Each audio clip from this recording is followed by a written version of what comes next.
Police Commissioner Lieutenant General Mkhwanazi has taken the stand as the first witness in the newly established Judicial Commission of Inquiry into alleged interference in South Africa's criminal justice system.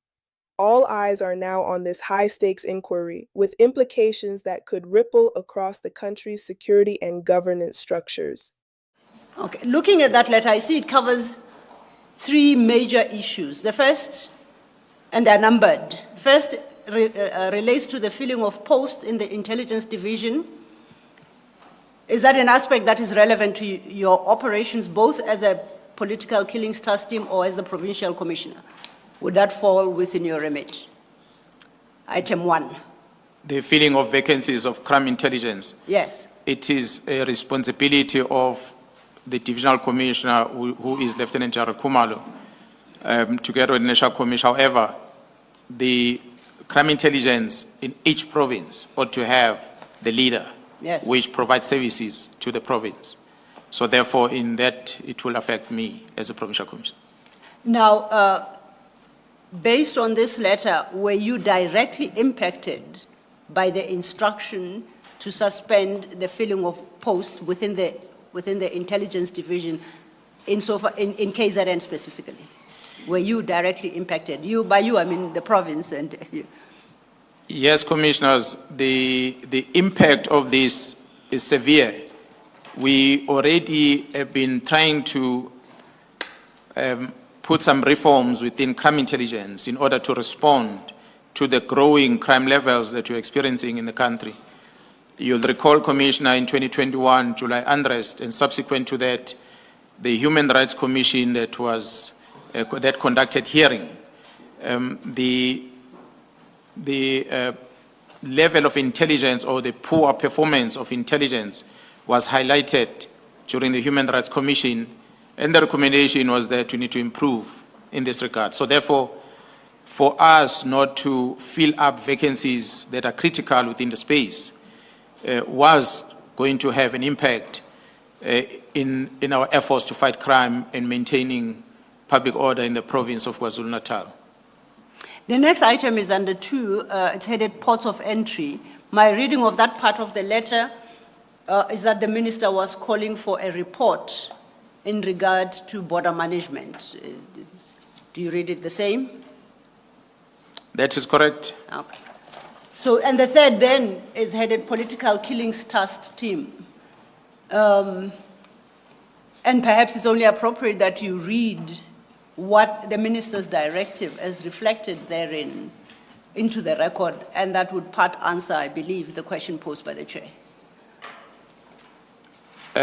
The letter is on this paragraph, if I may quote, political killings task team. In 2019, a directive was made to the National Commissioner of Police following the Mkhwanazi Commission report, even though not flowing directly from such, that an interministerial task force be established. The key mandate was to stop, investigate, resolved, unresolved matters of politicians in the country, especially in KwaZulu-Natal. My observation in this regard, as indicated above, is that further existence of this team is no longer required, nor is it adding any value to policing in South Africa. I therefore direct that the political killings task team be disestablished immediately. Further, that a preliminary report in this regard be submitted to the minister by the 20th of January 2025. The final and closing report must be submitted to the ministry's management executive committee meeting late January 2025, the date of which will be communicated as soon as possible. Yours sincerely, Minister of Police, Mr. E.S. Mchunu, MP. Let me ask this direct question, General. Is this a policy or a policing issue, and why? Commissioner, as in my opinion, views and experience I have, in the police of over 30 years, this is a letter that is operational, not policy. It talks to the operational work of the police, of the SAPS, mainly so because this is one team that has been successful out of the 11 teams that are running at national level. But it is the only team that receives this type of letter. So I felt that this is an operational thing, notwithstanding the fact that there are other background references in terms of the establishment of this team that were omitted, perhaps were not known to the minister, the reason of which I think he's in a better position to explain. Thank you, Chair.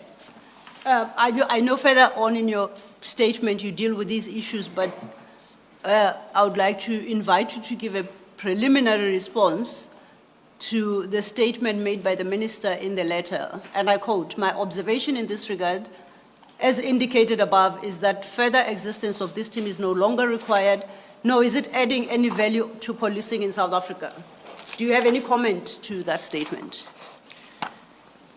Commissioner, I disagree with the assessment of the minister in this regard. I have displayed earlier today, also in the statement, previous pages, the work that the team have done, the success rate, the performance that influence the extra work to be given to the team, which will include the work in the Eastern Cape, as well as traditional leadership. So for a minister to reach this conclusion, was because the minister has not received a formal briefing on the work that this team is doing. So to me, it was a wrong conclusion that the minister has reached, which is why it became a matter of concern. I think somewhere in your statement, but as part of that same theme, you say that the disbandment would have resulted in all dockers having to be sent to different corners within KwaZulu-Natal to be handled by individual investigators who would no longer have the benefit of this integrated approach to, one, investigating and also two, to prosecution, which, according to your statement, would have been disadvantageous to the process. That is correct, Commissioner. I can't agree with you more. The minister's conclusion of saying that the team does not have any value in policing in South Africa was misplaced. It is my belief that perhaps, as I had said in the public, in the very same month of January, that someone influenced the minister to do this.